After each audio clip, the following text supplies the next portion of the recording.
નમસ્કાર દર્શક મિત્રો। અમદાવાદના પોશ વિસ્તાર સિંધુ ભવન રોડ પરથી એક ચોંકાવનારો લૂંટનો બનાવ સામે આવ્યો છે। સિંધુ ભવન રોડ પર આવેલા પટેલ હાઉસમાં 4 બુકાનીધારી શખ્સોએ ઘરમાં ઘૂસી ફિલ્મી ઢબે લૂંટ ચલાવી હતી।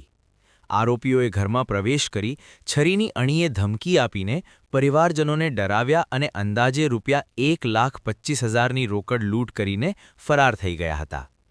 આ બનાવ અંગે નરેશભાઈ પટેલ, જે વ્યવસાયે બિલ્ડર છે, તેમણે સરખેજ પોલીસ સ્ટેશનમાં ફરિયાદ નોંધાવી છે। ફરિયાદમાં બિલ્ડરે પોતાના ઘરઘાટી પર શંકા વ્યક્ત કરી છે, જે મામલાને વધુ ગંભીર બનાવે છે।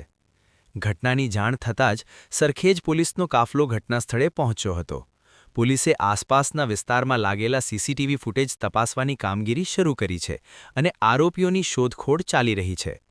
પોશ વિસ્તારમાં થયેલી આ લૂંટની ઘટનાએ સ્થાનિક રહેવાસીઓમાં ભયનો માહોલ ઊભો કર્યો છે। હાલ પોલીસ તમામ દિશામાં તપાસ હાથ ધરી રહી છે અને આરોપીઓને ઝડપવા માટે ઝડપી કાર્યવાહી કરવામાં આવી રહી છે।